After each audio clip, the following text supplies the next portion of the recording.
Olá, bem-vindos a mais um episódio do Cérebro do Namura, o podcast de todo empreendedor, empresário que quer realmente aprender, fazer diferente nos negócios e, obviamente, levar a sua empresa para um caminho de perenidade e sustentabilidade. Hoje, continuamos na analogia do plano de voo na hangaragem, ou seja, na hora que você descansa e conforme o episódio anterior o Namura me explicou, é no hangar que você revisa tudo o que aconteceu, revisa se a sua aeronave está pronta para os próximos voos e faz aquele check-up se a sua estratégia, se as coisas estão ocorrendo do jeito que você imagina. O tópico de hoje é estratégia para a melhoria contínua. Namura, você com 40 anos de experiência sendo CEO do Grupo Vitae Brasil, eu acredito que a melhoria contínua é algo que começa do dia 1 e 40 anos depois não sai da caderneta, correto? Perfeito. Gosto muito dessa palavra. Bom dia, boa tarde, não sei que horário que você está assistindo. Um prazer estar aqui com vocês novamente. E nós vamos falar de um assunto que é muito interessante. A gente fala muito hoje de disrupção. São aquelas melhorias repentinas que mudam o estado das coisas, mudam o mundo. O mundo está muito vivendo a disrupção, que é uma revolução que você faz no modo das pessoas operarem, de fazerem as coisas, enfim. Isso está muito em voga, principalmente com a internet, inteligência artificial. Mas tem um outro jeito de você evoluir, que é o tal do Kaizen. Kaizen, quando você traduz do japonês para o português, significa melhoria contínua. Ele vem, na realidade, do modo de caminhar das japonesas quando elas colocavam o kimono. O kimono é aquela roupa japonesa típica que é bem fininha embaixo. Então, a mulher, quando usa o kimono, ela só consegue dar passinhos bem curtinhos, bem curtinhos, bem curtinhos.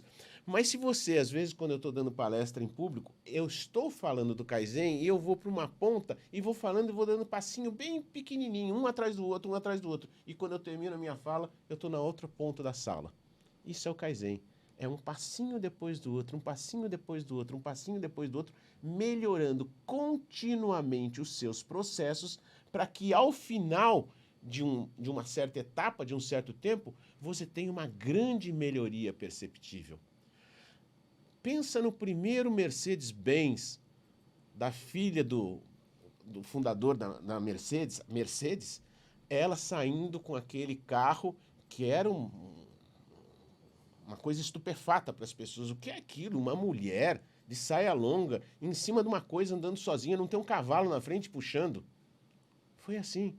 Olha o que é um motor a combustão hoje em dia, não faz barulho. Olha o que é um carro hoje em dia. Aquilo não foi uma revolução. A revolução foi colocar um motor a combustão para que aquilo andasse. Aquilo foi a revolução. De lá para cá foi a evolução. Tipicamente isso é o Kaizen. É a melhoria contínua que você pode fazer nos seus negócios, olhando para cada detalhe das pessoas, dos processos que você tem, para que você chegue a um resultado muito melhor, aumentando a eficiência do que você faz. Olha, muito E a interessante. qualidade e a produtividade. Não conhecia essa história das geishas, né, com o kimono e com a relação com o Kaizen. Mas eu não conto nunca mais a pauta para você com antecedência. Que eu fui entregar que eu ia perguntar de Kaizen e você já se antecipou e contou tudo. E aí o apresentador aqui fica sem pauta e tem que pensar rapidamente em outras perguntas. A sorte sua é que está acabando a temporada, Namoro, e talvez não dê tempo de eu me vingar. Mas lembrarei disso. Mas olha, eu tenho uma saída inteligentíssima. Desculpe a falsa modéstia para você. É que nós temos um gênio aqui do nosso Eu lado. vou jogar pro lado dele. E aí, você facilita a tua vida e facilita a minha. Combinado. Você gostou dessa, Eu né? vou passar tudo para ele, É ele que lógico. complemente. Pessoal, é isso mesmo. Hoje a gente tem um convidado mais que especial, é o professor Faria Pires. Ele é diretor técnico da Brainstar, um centro de treinamento cerebral que as pessoas podem ir a esse treinamento para mapear o seu cérebro, aprimorar as suas habilidades através do neurofeedback. Professor Faria, prazer recebê-lo aqui. Ok, bom dia, o prazer é todo meu estar com pessoas tão ilustres aqui. Agradeço o meu nobre veterano, né, por essa oportunidade de falar um pouco sobre o que a gente faz, o que a gente está trazendo, as inovações, as possibilidades, que são muitas possibilidades de trazer tanto a parte de desempenho cognitivo, funcional, melhoria de capacidade produtiva, como também questões relacionadas à saúde mental das pessoas. Ou seja, eu estou com 2 ITanos hoje aqui formados no mesmo curso, correto? Exatamente. No O mesmo melhor curso. curso do ITA, na Que minha é? visão, que é o curso de engenharia eletrônica. Engenharia eletrônica, os outros engenheiros do ITA que estão ouvindo, já deixa seu comentário aqui, vamos gerar essa discussão. A gente só aceita comentários de quem for veterano nosso. De quem for bicho, nós vamos desconsiderar. E é isso aí, pessoal. Começou tão quente o episódio que eu nem falei ainda do Albert. O Albert, que é o verdadeiro aplicativo de cashback, é o patrocinador dessa temporada do Cérebro do Namura. Acesse as lojas de aplicativo, baixa Albert e entra nessa comunidade. São diversos comércios, lojas, estabelecimentos que te oferecem o cashback na hora da compra. É a fidelização do comprador e vendedor. Só que tem um plus nisso aí. Além de você ganhar o cashback nas suas compras, quando você indica alguém e esta pessoa também realiza alguma compra nesse ecossistema do aplicativo, você ganha cashback por tabela. Ou seja, é todo um ecossistema de comprador-vendedor, mas que também tem esse conceito da indicação na hora de ganhar o cashback. Vale a pena conferir. Acesse aí a loja de aplicativo Albert ou o site oialbert.com.br se você é comerciante, se você tem um estabelecimento e quer cadastrar, o QR Code já está na tela.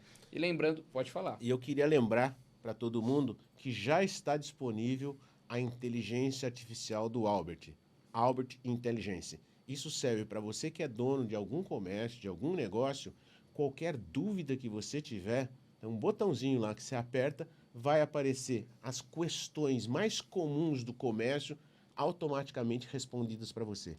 E se você tiver uma outra questão, é colocar lá que vai vir, ele está sendo treinado, o Albert Intelligence está sendo treinado para que as respostas sejam as mais interessantes e as mais eficazes para a área do comércio. Então, você que é proprietário de algum estabelecimento comercial, se cadastra no Albert também, que você vai ter uma ferramenta muito poderosa. Além do cashback, que retém os seus colaboradores, tem o Member Get Member, que retém os seus clientes, tem o Member Get Member, que atrai mais clientes para você, e tem a inteligência artificial do Albert, que faz com que você, aquelas dúvidas que você tem ou que seus clientes têm, ele te ajude a responder com muita velocidade e muita precisão.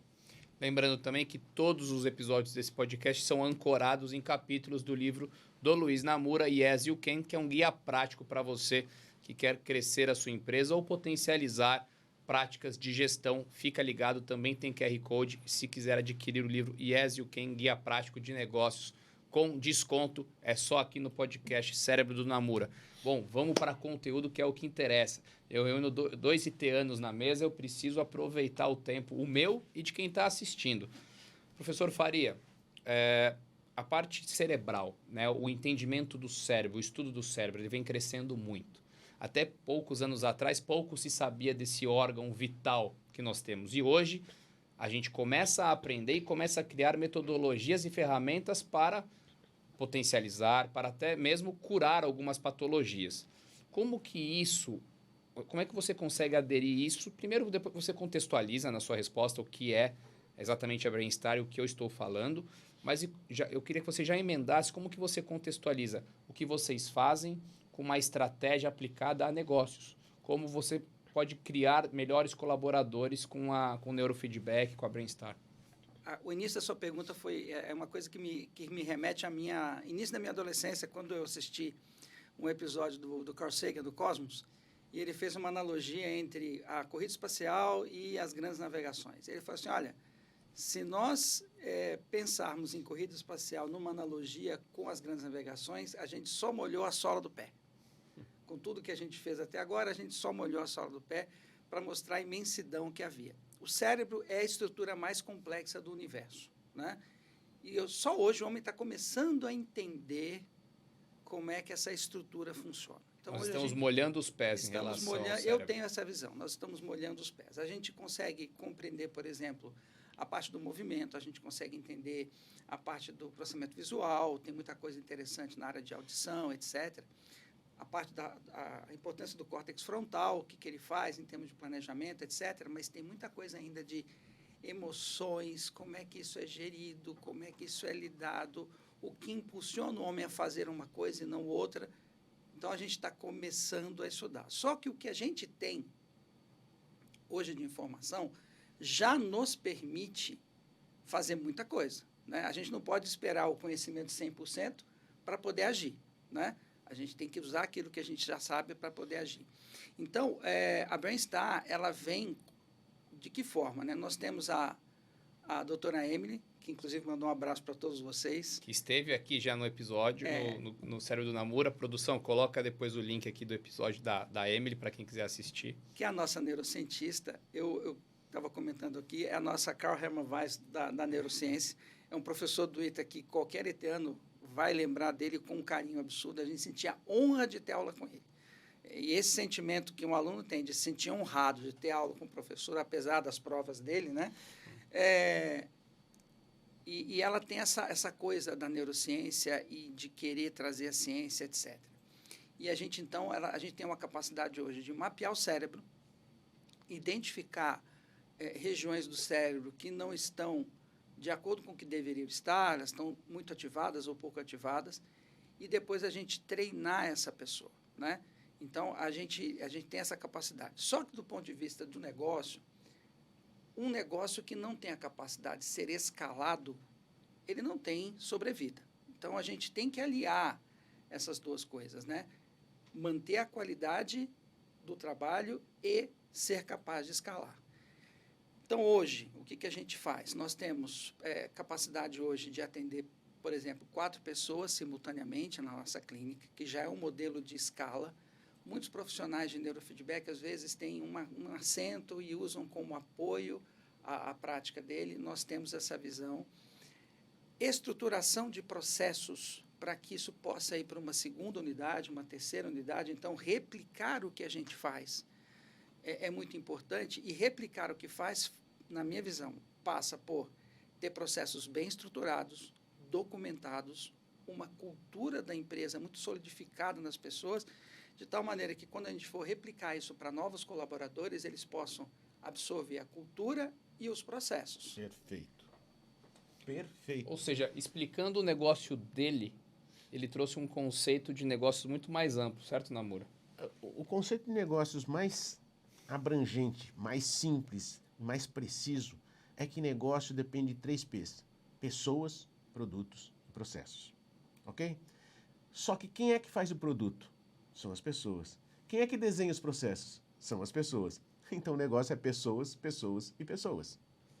Quando você consegue fazer essa estruturação absolutamente clara dos processos e capacita as pessoas para usarem aqueles processos, entroniza isso e se transforma pelo hábito naquilo que a gente chama de cultura. E é isso que vocês estão fazendo. Quando essa cultura está arraigada, esses processos são dominados e as pessoas praticam isso no dia a dia, você pode multiplicar e aí você escala. É isso.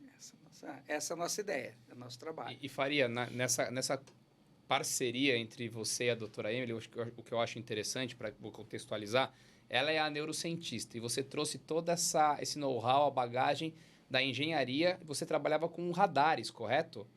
Então...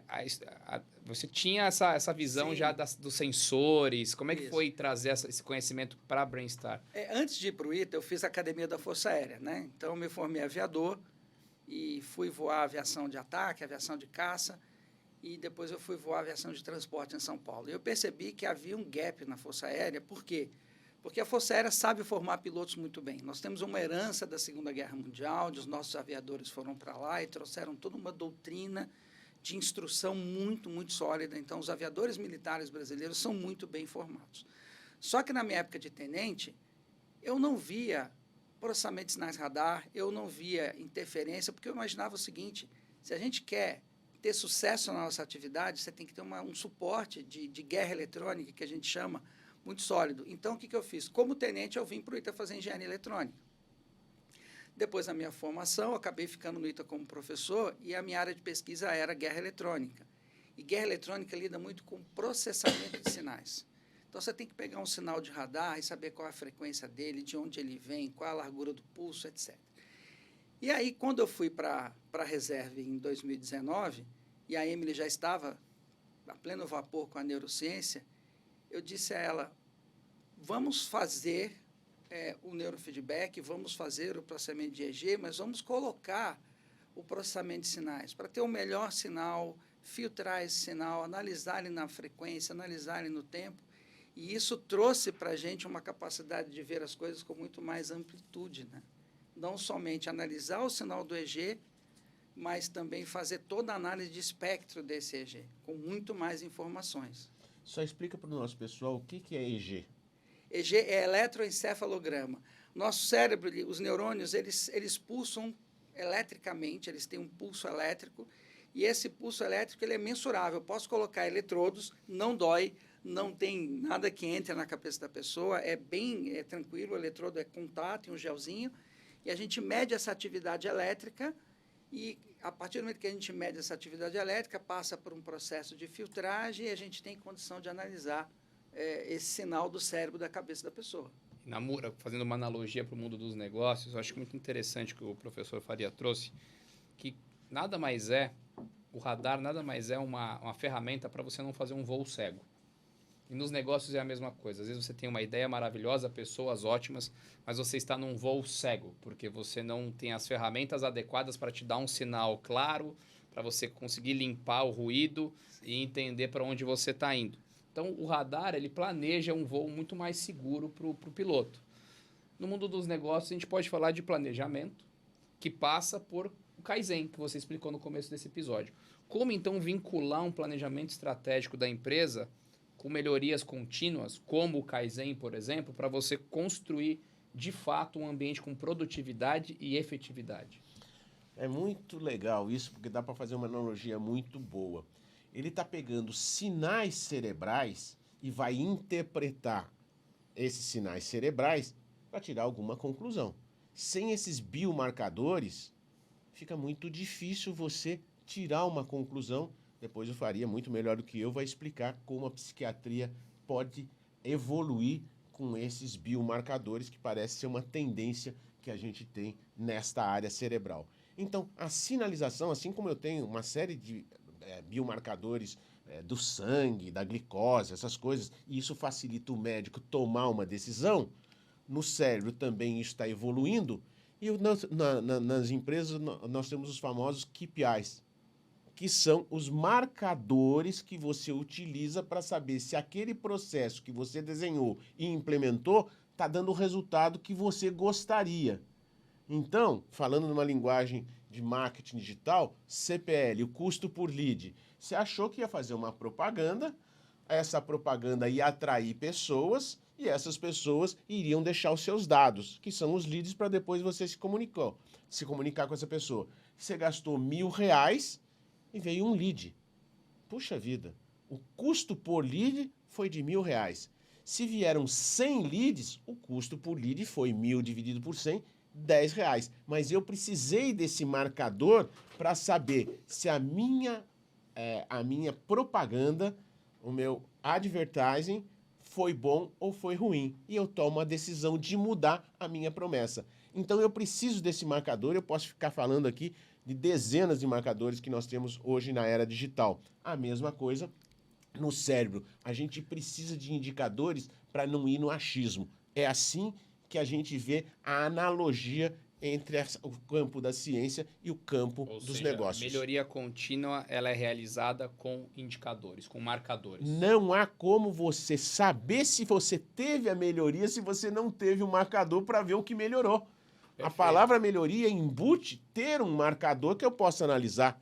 Como é que eu sei se eu estou aumentando a velocidade de um carro ou não estou aumentando se eu não tiver um marcador chamado velocímetro? Eu acho que aqui no Brasil, Namura, por um lado nós somos extremamente criativos, é uma mão de obra que não tem medo de trabalhar, mas culturalmente a gente sofre muitas vezes. Quando você traz tecnologia, você traz dados, você traz os indicadores, você vai sempre ter aquela galera não, o importante é o talento, o importante é o dia a dia. No futebol a gente vê muito isso. Com certeza. Você tem os times que trazem todo ali um estudo de fisioterapia, de como está a fisiologia, como é que está as áreas de calor do time no campo, e você tem o boleiro que fala, não, mas o importante é entrar e driblar. Pois é. Você tem essa cultura do atraso.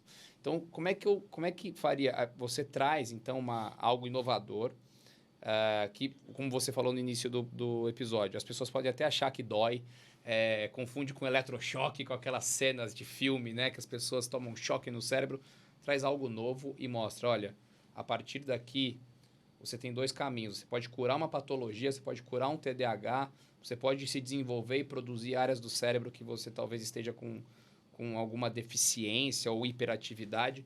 Como introduzir isso numa linguagem que é aceita pela população e numa linguagem que potencializa o mundo dos negócios? Eu sei que tem várias empresas já utilizando o método de vocês com executivos também. Sim, sim. Eu gostaria só de fazer um comentário. O Namura falou aqui de algumas siglas, né? E são siglas importantes que as pessoas têm que conhecer, mas no livro dele ele comenta uma coisa que eu achei muito bacana, que é o seguinte: eu me formei em engenharia, lá no ITA a gente tem uma formação sólida em engenharia, mas a gente não tem formação em empreendedorismo. E você comenta no seu livro que você foi estudar. Foi estudar gestão, foi estudar métodos, foi estudar... E essa questão de estudar ela é muito importante, né? Porque você aprende ferramentas que podem parecer óbvias, mas que você não sabia. Então, é uma obviedade aparente, porque você não conhecia aquela ferramenta. Então, a partir do momento que você estuda, né, e você deixa de ser boleiro. Exatamente. Tá certo? No momento que você estuda, eu estudei gestão. Olha, eu sou muito bom em matemática, sou muito bom na minha área de engenharia, sei projetar uma antena, mas eu não sei fazer gestão. Então, a partir do momento que você compreende, primeiramente, que você não sabe fazer gestão, você vai atrás de conhecimento, você vai atrás daquilo que você precisa para poder implementar. Deixa eu implementar essa ferramenta aqui e criar métricas, porque sem métricas, é o que ele falou, não dá. Na EG eu sei, nível de beta temporal direito é isso. Mas tem métricas, as empresas também têm métrica, né? Então, em relação a essa questão de se preparar, eu acho que é fundamental. Agora, em relação à questão de apresentar o neurofeedback, nós estamos fazendo um trabalho importante aqui, né? De mostrar para as pessoas. Então, a gente mostra, conscientiza, a pessoa vai lá, vê, melhora. Grande parte dos nossos clientes hoje são do boca a boca. E o boca a boca não é só a parte técnica do EG, como eu recebo esse cliente, oferecer uma água e ser empático, e receber e levar até a cadeira, e colocar a touca, pedir licença para colocar a touca. Tudo isso envolve de tal maneira que a pessoa se sinta acolhida.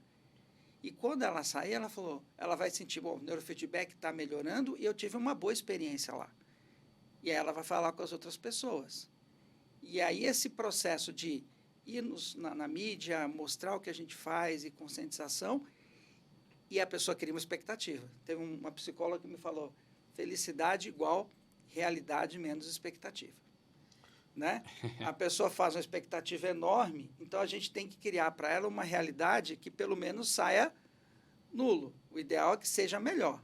Então, a gente está fazendo esse trabalho aqui, tem um trabalho lá na empresa de fazer com que a realidade da pessoa seja positiva em todos os aspectos, para que faça frente à expectativa que a gente cria aqui. Eu penso dessa forma. Namura, muito bom. Eu acho que os nossos convidados eles estão fazendo o nosso papel aqui. Não, são aulas e mais aulas que você não encontra em qualquer faculdade por aí. É não verdade. encontra. Você tem preciosidades que, se você vir vários desses episódios, você vai tirar insights fundamentais, não só para os seus negócios, mas para a sua vida, para a sua felicidade, para a sua trajetória.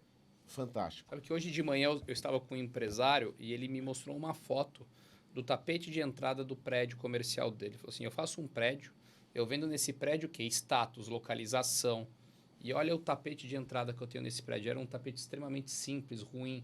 Ou seja, tudo conta. O copo de água conta. Pedir licença para colocar a touca conta. O tapete da entrada do prédio conta quando você quer fazer um negócio bem feito. E é muito interessante esse assunto, porque a gente fica buscando um marcador que identifique, será que o que eu estou fazendo está indo bem ou não está indo bem? Tem um marcador quase que universal, chamado de a pergunta única ou a pergunta definitiva, que é o NPS, o Net Promoter Score. Esse é um marcador que a pergunta é muito simples. Às vezes você vai na farmácia, tem uns sorrisinhos lá, a pergunta mais ou menos é a seguinte coisa.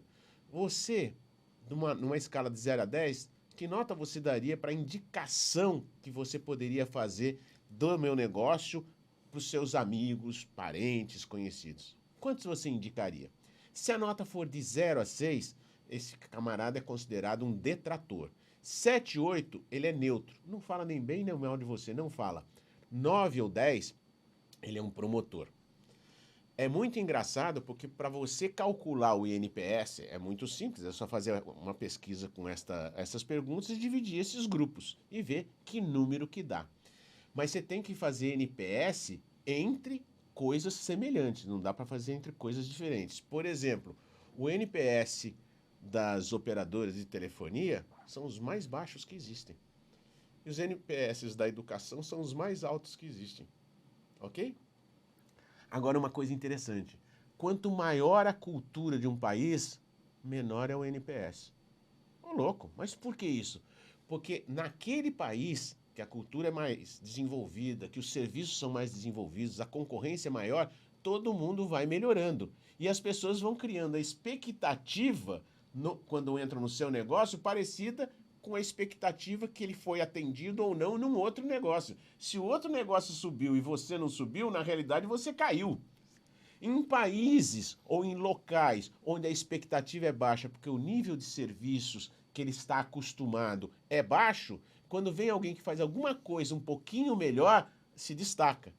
Os antigos já diziam, em terra de cego, quem tem olho é rei. Né? Exatamente. O pessoal do financeiro fala que em terra de cego, quem tem olho conta o dinheiro. Também tem essa história. Cada um puxa a sardinha para sua brasa. Então, o NPS passa a ser um indicador, um marcador da qualidade das coisas que você faz. É o tapetinho, é a pintura, é o acolhimento, é a água, é o cafezinho. Ah, mas antigamente eu não precisava fazer tudo isso. Mas agora o seu vizinho está fazendo, então você precisa fazer. Exatamente. Perfeito. Eu acho que muito nessa linha do tapetinho, do acolhimento, e como você falou, professor, no começo do episódio, que nós estamos molhando os pés, mas que a gente não pode esperar o conhecimento chegar. A gente tem que atuar em cima do que a gente tem e é comprovado. Que tem muito a ver com o debate quando a gente discute a diferença entre evolução e revolução. Né? Hoje a gente vive num mundo que a internet nos obriga, parece, a ter uma revolução por semana. Isso. Esqueça tudo o que você aprendeu, agora é isso. Aí na outra semana, se você está pagando o GPT, não pague, agora é essa ferramenta. E você fica com aquela sensação de que nada é suficiente ou que você está sempre sendo passado para trás porque existe uma revolução constante. Que de fato a gente vive num mundo extremamente instável e acelerado, isso é um fato. Agora, revoluções, elas demoram para acontecer. Agora, a evolução é constante. Então, nesta prática do treinamento cerebral, do neurofeedback, do conhecimento do potencial do cérebro nas nossas relações humanas, no nosso potencial cognitivo, como que você define essa questão entre evolução e revolução? Já tivemos uma revolução, qual foi? E se não tivemos, qual será? A pergunta é muito interessante e esse conceito de evolução e revolução realmente tem que ser muito bem compreendido, né? Não se pode abandonar de maneira leviana aquilo que está funcionando em detrimento de algo totalmente novo, mas, ao mesmo tempo, você não pode esquecer do novo. Então, essa solução de compromisso é uma questão muito interessante. Por exemplo, a gente está trabalhando no ITA num projeto de avaliação de esforço humano de pilotos. Então, a Brainstar está lá, a gente coloca num simulador e dá um atraso de 2 segundos entre o comando e a resposta, e o piloto ele tem que cumprir um perfil de voo, e a gente está avaliando o nível de carga de trabalho por ação de onda. Então, por exemplo, na região motora vai aumentar a atividade de beta, na região temporal. Por quê? Porque isso vai nos levar a um artigo dentro do Kaizen e nós vamos compreender um pouco mais. E de cada trabalho, de cada artigo, de cada experimento que você fizer, nós vamos tendo uma melhoria contínua do conhecimento do cérebro, né?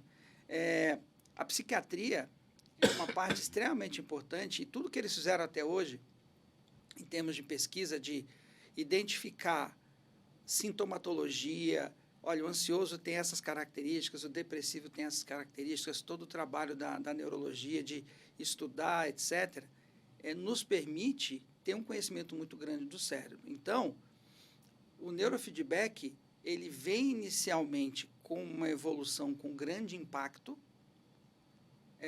por dizer o seguinte, olha, tudo que foi feito até hoje é extremamente importante, mas nós podemos dar mais. Então, o psiquiatra, ele vai fazer uma entrevista com o seu paciente, vai pedir alguns exames, mas o eletroencefalograma quantitativo, que é o que a gente faz, pode ajudá-lo a fazer um diagnóstico diferencial entre uma ansiedade ou uma questão de transtorno de déficit de atenção e hiperatividade. E esse processo de evolução, no caso do cérebro, ele me soa mais seguro, né?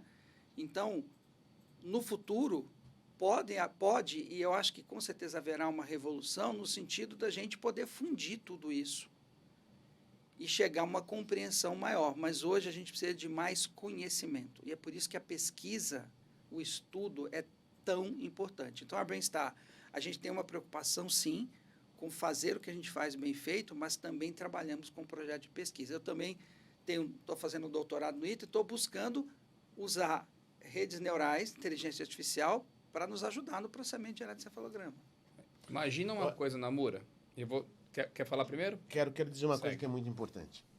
Eu tive uma ideia aqui e joguei um produto no mercado. Consegui conceber a ideia, fazer um protótipo, um MVP e joguei um produto no mercado. Vocês acham que esse produto vai estar perfeito? Jamais. Nunca nada que é feito, mesmo na revolução com uma ideia, é perfeito. O ChatGPT foi lançado em novembro de... Nós estamos em 24, novembro de 22, saiu para o mercado em fevereiro do ano passado. Saiu o GPT-3, 3.5, 4, o 4O. Ou seja, tudo evolui. É da natureza humana querer melhorar aquilo que ele recebe. Então não há uma guerra entre evolução e revolução. As duas ocorrem simultaneamente e sempre ocorrerão. Quando vem uma revolução, a seguir esse novo modelo de negócio, seja de produto, de processo, vai sofrer melhoria porque outras pessoas vão pensar sobre ele e vão evoluir. Então, evolução e revolução estarão sempre presentes na trajetória da humanidade. Assim nós descemos da árvore e somos o que somos hoje, pelas revoluções que foram feitas e pelas evoluções que se seguiram a essas revoluções. Eu diria, Namura, complementando, pensando aqui no que vocês falaram, que nós não devemos focar nas revoluções. Nós não controlamos a revolução. A revolução é algo que está no ambiente em que vivemos, mas nós controlamos a evolução, que tem tudo a ver com a melhoria contínua. Ou seja, nós como empresários, como desbravadores de novos negócios, a gente pode sim focar nas evoluções que estão ocorrendo no mercado, com os clientes, com as tecnologias, trazer essas evoluções como melhorias contínuas para dentro das nossas empresas, porque essa revolução ela está acontecendo no macro. Tanto nós, quanto tenho certeza milhares de pessoas estão pensando a mesma coisa do que nós nos negócios deles. Mas se a gente ficar focado na evolução, quando a revolução ocorrer, você está bem posicionado para ela. Faz sentido? Faz sentido, mas eu diria a seguinte coisa, você controla a revolução também. Você controla a revolução? Quando você está num ambiente de pesquisa, muitas vezes, estudando, de repente tem aquele momento eureka que você fala, uau! E aquilo gera alguma coisa totalmente diferente. Então, a busca pela evolução, de vez em quando, leva você a uma revolução. Você percebe? É uma questão de timing. A evolução é a melhoria contínua. A revolução é uma melhoria, uma mudança abrupta. E você não sabe exatamente quando uma vai acontecer. É mais fácil você prever com a evolução contínua que você vai chegar em alguma coisa num certo momento. Com a revolução, às vezes, você fica 10, 15 anos fazendo alguma coisa e não saiu o produto que você quer. De repente, aquele toque de Midas que faltava de tanto estudo, tanto esforço, pum, gera o produto.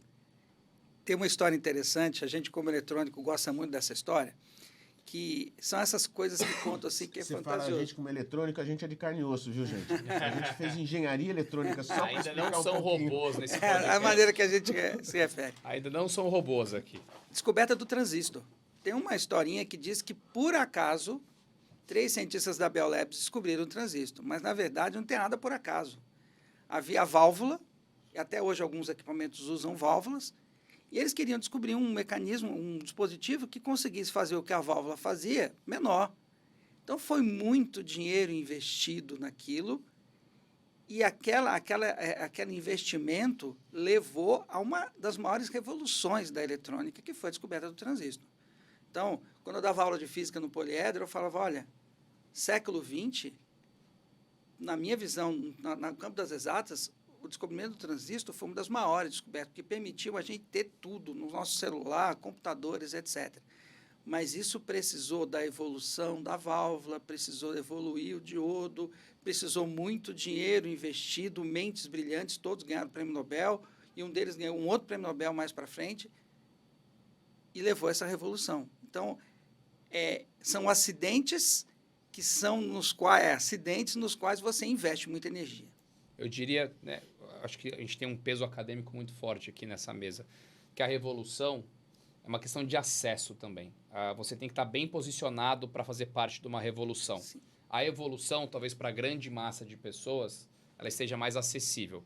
Vai evoluindo conforme o mundo te dá as ferramentas para que quando a revolução acontecer, É uma boa você visão. preparado para ela. As grandes revoluções hoje vão depender, em grande medida, de muito investimento, muita pesquisa, laboratórios. As revoluções. A roda foi uma revolução, mas não precisou de um laboratório de pesquisa para inventar a roda. Esse tipo de revolução fantástica da humanidade, hoje não é mais comum, porque tem muita coisa inventada. Agora, tem uma vantagem. Hoje você tem um acesso a uma base de informações tão grande e uma velocidade de processamento tão grande que os artefatos que você tem permite você fazer revoluções violentas com baixo custo. Tem um cineasta brasileiro das antigas chamado Glauber Rocha que ele falava a seguinte coisa: com uma ideia na cabeça e uma câmera na mão eu mudo o mundo. Eu vou parafrasear o Glauber Rocha e dizer: com uma ideia na cabeça e um laptop no colo, eu mudo o mundo. Você muda o seu mundo. Excelente. E vou pegando... Ficou bom a conversa, hein? Ficou tão bom que eu deixei um gancho para depois que eu quero buscar daqui. Quando você fala, estamos evoluindo, e eu estou estudando, fazendo um doutorado para ver como as coisas se conectam lá na frente, como todo esse conhecimento pode conectar e trazer um impacto para a sociedade, para o mundo dos negócios. Eu já pensei em algo. Hoje, as doenças mentais são a maior causa de afastamento nos trabalhos. Exatamente. A depressão, o burnout, a ansiedade. Quantos milhões de dólares em prejuízo as empresas têm por afastamento, por colaboradores que não conseguem render e precisam ficar afastados? Você imagina que um treinamento cerebral de neurofeedback ele pode se antever, ele antecipa padrões cerebrais desse profissional, evitando o burnout, evitando o afastamento dele, que atua diretamente na taxa de absenteísmo. Sim. Né? E você deixa mais pessoas, eu não estou falando só de potencial, né? Porque a gente quer correr muito para esse lado da produtividade, mas pessoas saudáveis para produzir, eliminando todo um custo da cadeia de saúde, que é cuidar das pessoas que estão afastadas. Existe uma visão sobre isso? Sim, com certeza. A estatística hoje é 1 em cada 5 vai ter problema de saúde mental ao longo da vida. E dessa porcentagem, 1 em cada 5 vão ter sérios problemas. Sérios. Então, ou seja, 1 em cada 5 tem problema de saúde mental. Isso. E dentro desses que tem problema, 1 em cada 5 1 em cada 5 também. Então, a gente está falando de 100 pessoas, nós estamos falando aí de 20. Sim. E desses 24 vão ter problemas sérios, né? Sérios de paralisação de atividade em vários campos, né? Como profissional, como pai, como mãe, etc. Então, é uma questão importante. Outra coisa é a questão do nosso mundo hoje, né? Na nossa época, a pessoa ter um emprego já era motivo de grande regozijo, a pessoa ficava feliz da vida. A geração atual, ela não vê mais assim, né? Então, a importância daquilo que você colocou no seu livro, do líder, né? De liderar essa nova geração a obter resultados. Eles são produtivos, eles são criativos.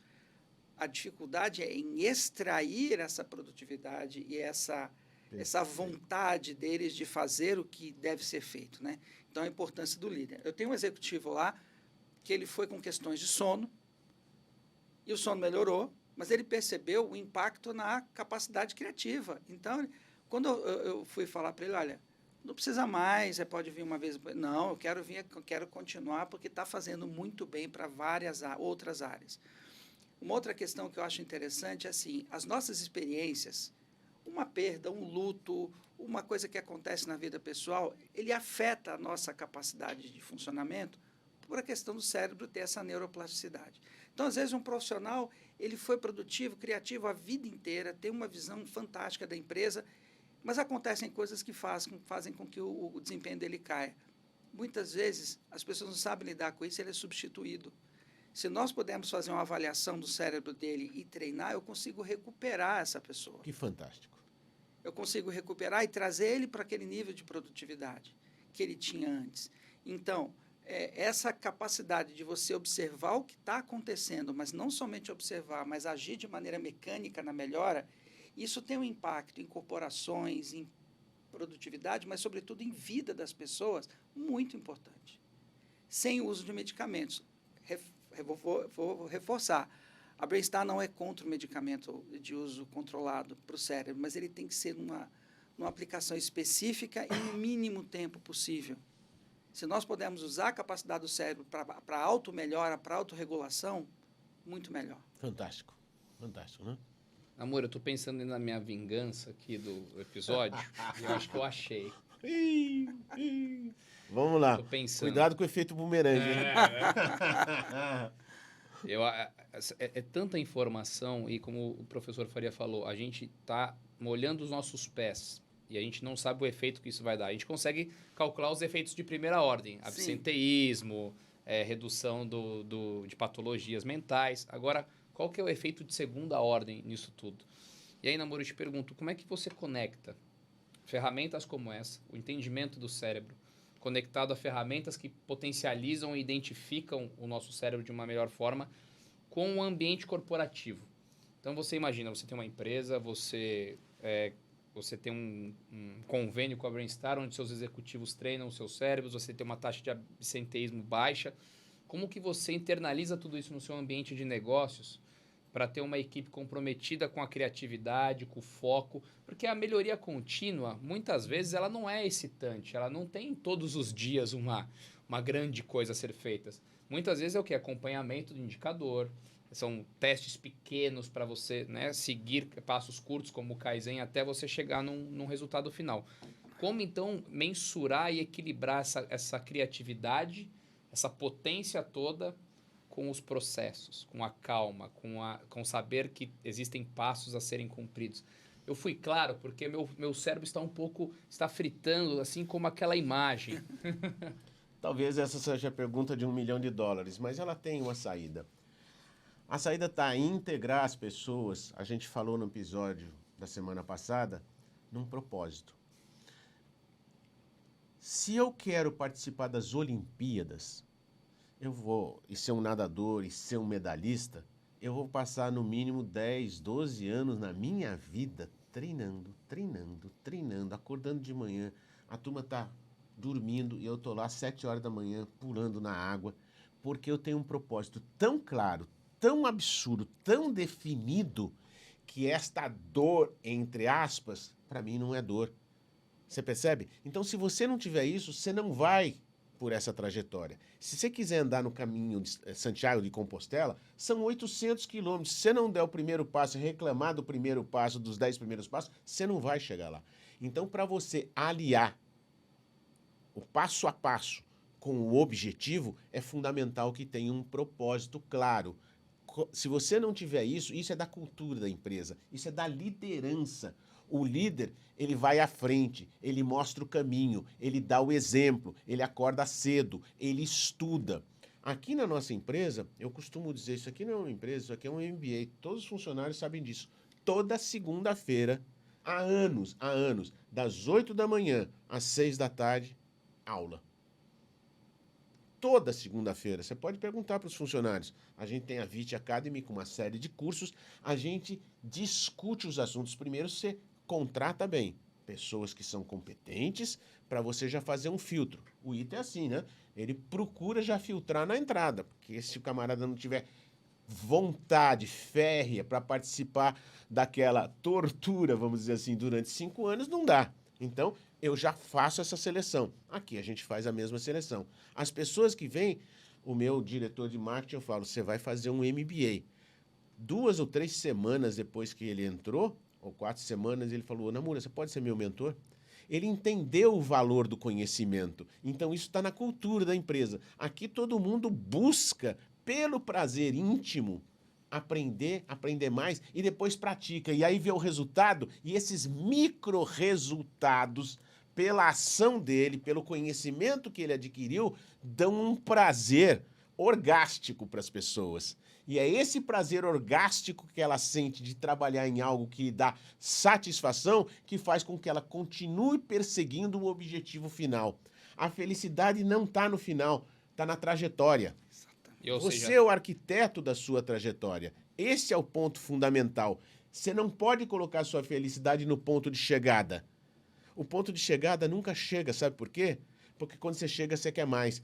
Aquela analogia que eu fiz como o horizonte. Eu estou sentado lá na areia da praia e falo, tá lá o horizonte, 34 quilômetros, eu vou chegar no horizonte. Saio nadando. O diabo, quanto mais eu nado, o horizonte vai para frente. Exatamente.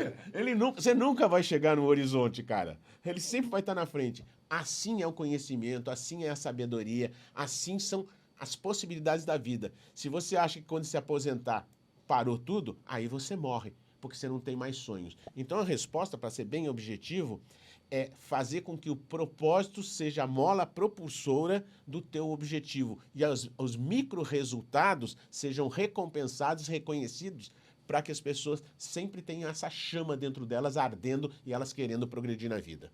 E existe aquele passo anterior, né, Namura, que é a narrativa. Por que eu treinarei na Brainstar a partir de hoje?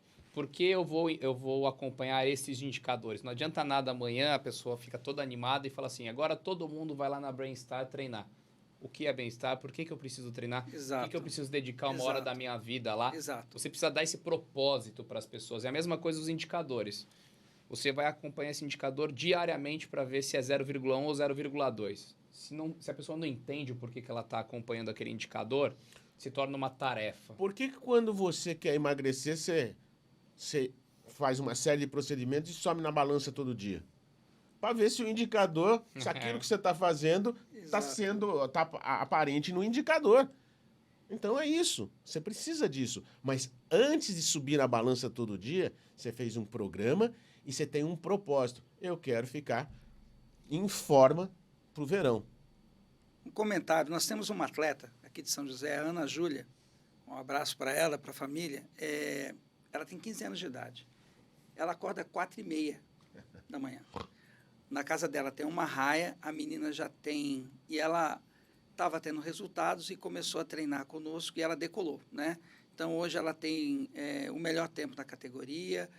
Ela está com o rumo dela para as Olimpíadas muito bem definido, né?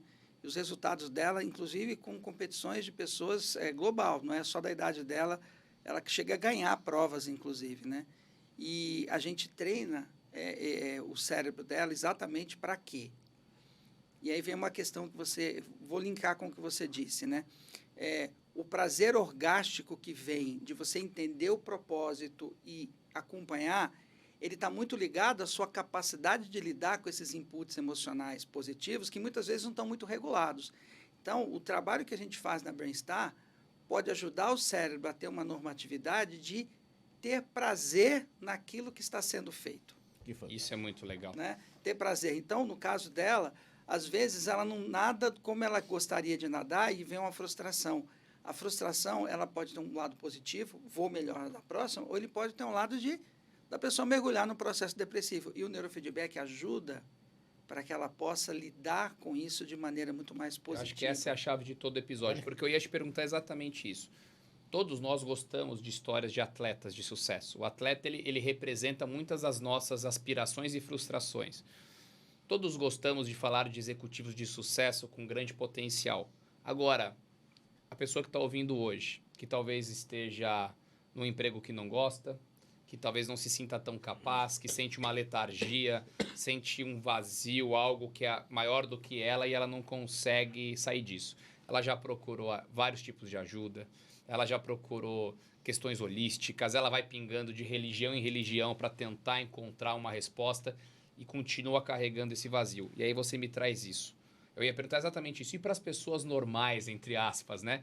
Como é que o neurofeedback ajuda? O que a gente está aprendendo que vai trazer talvez uma esperança para essas pessoas pensarem diferente? É isso, é o prazer na jornada? É o prazer da jornada. Você consegue modular isso? É essa a questão. Existe uma área do cérebro, inclusive, que ela nos dá flexibilidade emocional. Então, tem gente que recebe o input emocional positivo, mas existe uma área que está tão lentificada que ela não consegue transitar o estado emocional, mesmo com aquilo. Então, a gente precisa trabalhar isso. Existe uma área do cérebro que ela recebe e está muito relacionado com a modulação da sensação de felicidade. E se a pessoa não consegue, ela sempre vai olhar para o lado ruim, ela está sempre focada, rigidez mental, não consegue flexibilizar o foco da atenção.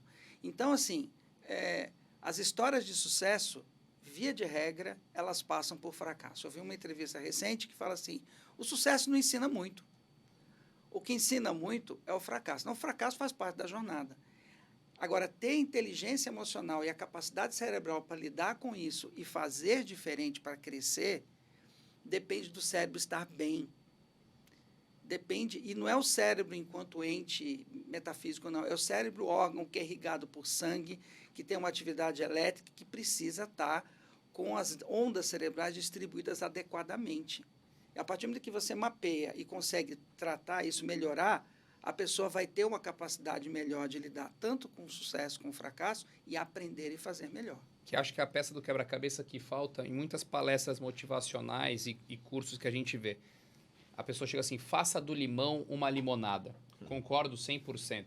Mas a pessoa às vezes fala assim, como? Eu não consigo. Talvez a peça órgão, cérebro, não esteja preparado para fazer do limão uma limonada. É exatamente isso. Você dá um passo anterior e você junta. Agora você tem as ferramentas biológicas para fazer do limão uma limonada. Aí você consegue ir para o plano da ação, onde talvez todas essas palestras motivacionais e técnicas ajudam muito. É por isso que muitas vezes as palestras falam para você fazer alguma coisa, mas não te dão os elementos constitutivos da ação. E você não consegue. E você sai de lá se sentindo, às vezes, pior do que quando entrou, porque faça do limão uma limonada. Como eu faço isso? Quem me ajuda a fazer isso? E aí ele cai, às vezes, em conto do vigário por aí. Aqui você tem algo absolutamente sério que vai medir as suas ondas cerebrais e vai dizer onde existem as defasagens, as deficiências. E mais do que você conhecer isso, o que você precisa fazer para equilibrar essas ondas para que você possa sentir biologicamente essa sensação de felicidade e não fazer do fracasso alguma coisa que te destrua. E sim aprender com esses erros. Na Califórnia, no Vale do Silício, se costuma dizer que o fracasso é a antessala do sucesso. Se para você ter o sucesso, você vai ter que ter 9 fracassos para um sucesso, quando você teve 4, a conta que eles falam não é que eu tive 4 fracassos. Opa, só falta mais 4 ou mais 5 para eu ter sucesso. É o modelo mental que você vai usar e para você ter esta força mental, você tem que estar com essas ondas equilibradas. É isso que a Brainstar faz aqui com a gente. O Danilo falou uma coisa muito importante, né? Partir do pressuposto de que o cérebro está ok não é uma coisa adequada, né? Às vezes a pessoa está numa situação em que o órgão mesmo não vai adequar, ele vai ouvir aquilo tudo e vai sair dali impotente. E não vai conseguir desempenhar o que precisava, né? Para mim é uma peça do quebra-cabeça que encaixa depois que você explica isso, professor. O papo tá bom, tá ótimo, na verdade, mas a gente tem que caminhar para o final, ainda tem o encerramento, mas antes queria agradecer novamente o Albert, o nosso patrocinador. Você que não conhece, acessa já oialbert.com.br, cadastra seu estabelecimento ou vai nas lojas de aplicativo e puxa o Albert. O Albert é o seu parceiro fiel de cashback. Cria realmente essa fidelidade entre comprador e vendedor. E tem mais.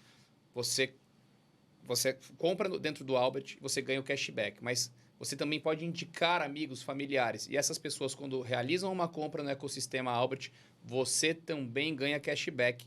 Além da inteligência artificial do Albert, que o Namura já explicou, que você pode perguntar qualquer coisa para o Albert sobre comércio, sobre a utilização do aplicativo, sobre até mesmo funcionamento, promoções. Planos de carreira, planos de negócios, enfim. Isso também, bem amplo.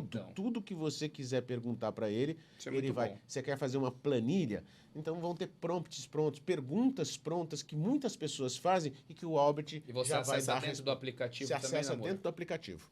Excelente. Mais uma ferramenta de IA saindo do forno aí com viés já de negócio para você. IA, e aí? Albert Inteligência.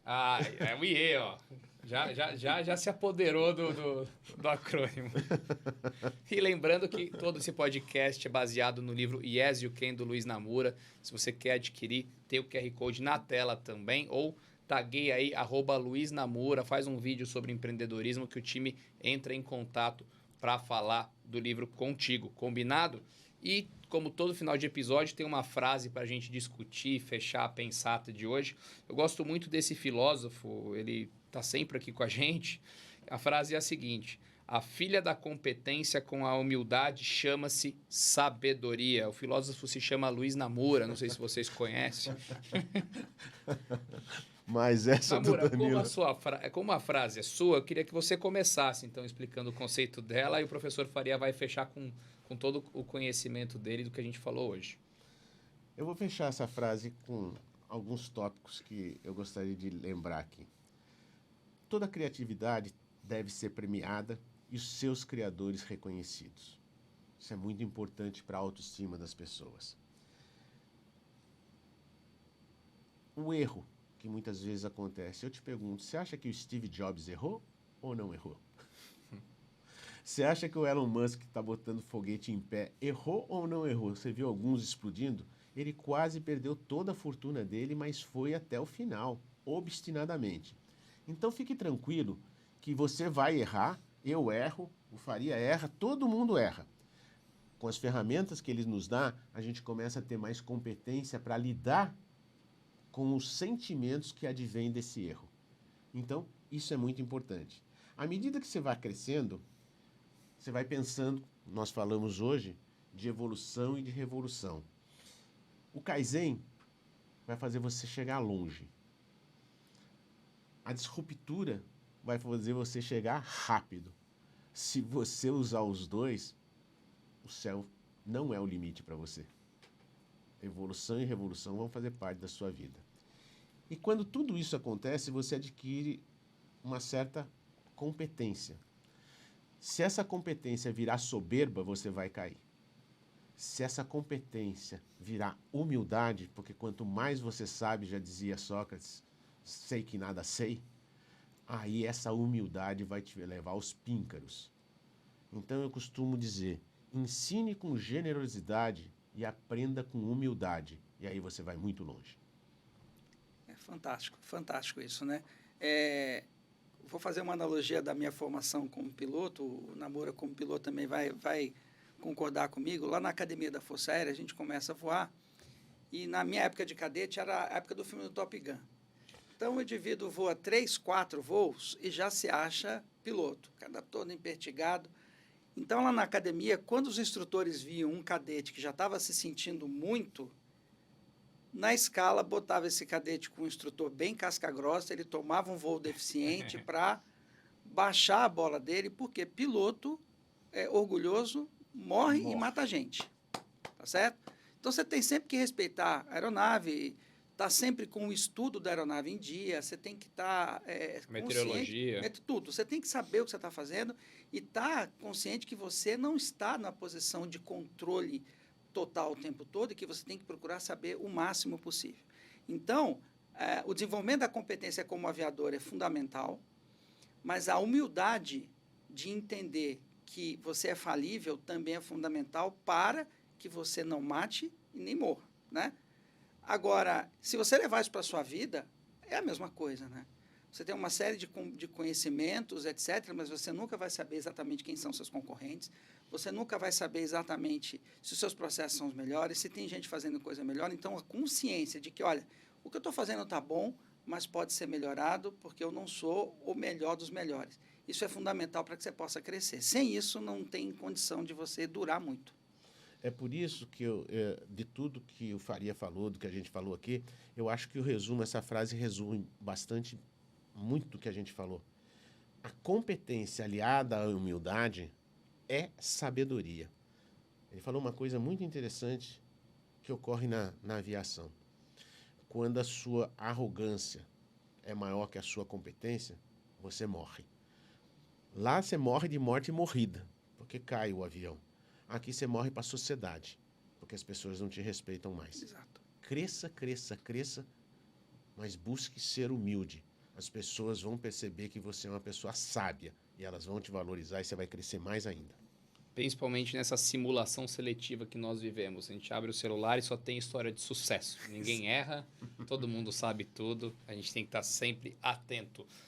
Professor Faria, eu tenho aqui as suas redes sociais, que é prof com 2 Fs, né? Porque já emenda com Faria, Prof. Faria Pires. Mas qual que é a da Brainstar também? É @Brainstar, que é um trocadilho de bem-estar. Brainstar.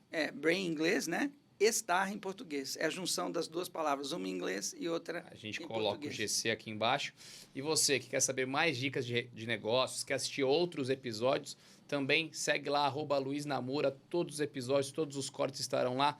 No meu Instagram também, @Danilo Magri. Espero que você assista, comenta, manda a sua ideia de negócio, manda o que você quer ouvir mais, o que você precisa. Quanto mais você comentar, mais assertivo a gente é na escolha dos convidados e dos temas. Combinado? Vejo vocês no próximo episódio de Cérebro do Namura. Até lá!